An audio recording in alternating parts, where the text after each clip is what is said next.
দেখো তোমাদের বাংলা দ্বিতীয় পত্রের যে এমসিকিউ সেটি হচ্ছে 15টি এমসিকিউ দিতে হবে। তো এখানে কী কী এমসিকিউ গুলো রয়েছে সেগুলো একটু দেখাচ্ছি। ঠিক আছে, তো এখান থেকে 1 নম্বর ভাষার প্রাণ কোনটি, ঠিক আছে, এবং অর্থপূর্ণ বর্ণসমষ্টি, অর্থপূর্ণ ধ্বনি, নাকি অর্থপূর্ণ বাক্য না অর্থপূর্ণ শব্দ। ঠিক আছে, তো তারপর দেখো বিশেষ্য পদের রূপের পার্থক্যে চলিত রীতির উদাহরণ কোনটি, এবং 2 নম্বর দেখছো অনুষ্ঠান শব্দের সঠিক উচ্চারণ কোনটি। আচ্ছা, বেজর বর্ণের পূর্ণরূপ শব্দের মধ্যে রয়েছে কোনটি। এরপর দেখো নিপাতনে সিদ্ধ সন্ধি কোনটি, ঠিক আছে, আর অহরহ এর সন্ধি বিচ্ছেদ কোনটি, লিঙ্গ শব্দের অর্থ কী, এবং সাইডেন বেজে উঠলো বাক্যটিতে কোন ক্রিয়ার ব্যবহার হয়েছে। এরপর হচ্ছে সাপেক্ষ সর্বনাম নিচের কোনগুলো। ঠিক আছে, এরপর হচ্ছে বাংলা ভাষার কোনটি নিজস্ব কোনো অর্থ নেই। এরপর 11 নম্বরটা দেখতে পাচ্ছ, এরপর হচ্ছে 12 নম্বর। ঠিক আছে, এরপর 13 এবং 14 নম্বরটা দেখতে পাচ্ছ, এরপর হচ্ছে 15 নম্বরটা প্রশ্নটা দেখতে পাচ্ছ। আচ্ছা, তারপর হচ্ছে তোমাদের লিখিত অংশ পরীক্ষা দিতে হবে। আরেকটি কথা, এই ভিডিওটির মধ্যে কমেন্টে দেখো আমাদের ফেসবুক পেজে লিঙ্ক দেওয়া আছে, ওখানে সবাই পেজটিকে ফলো করো, এবং ওই পেজের মধ্যে কিন্তু তোমাদের যে প্রশ্ন এবং উত্তর সেখানে কিন্তু দেওয়া হবে। ঠিক আছে, তো সবাই পেজটি ফলো করো।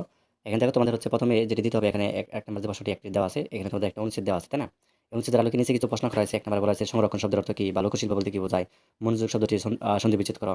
2 নম্বর বলছে লোকশিল্প সংরক্ষণ ও সম্প্রসারণের দুটি উপায় লেখো, এবং সুরুচি আর বিপরীত শব্দ লেখো। তো এগুলো দেওয়া আছে। আচ্ছা, তারপর দেখো তোমাদের এখান থেকে একটা অনুচ্ছেদ লিখতে হবে। ঠিক আছে, বিজয় দিবস দেওয়া আছে।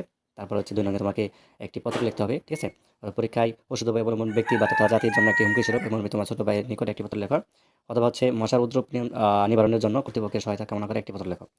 আর 3 নম্বরে তোমাদেরকে সারাংশ দিতে হবে।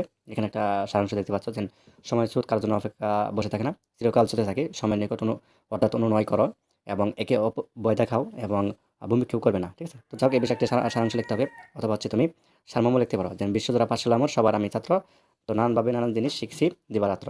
এই পৃথিবীর বিরাট খাতায় পাঠ্য যে সব খাতায় পাতায় শিখছি সে সব কত হলে সন্দেহ নাই মাত্র।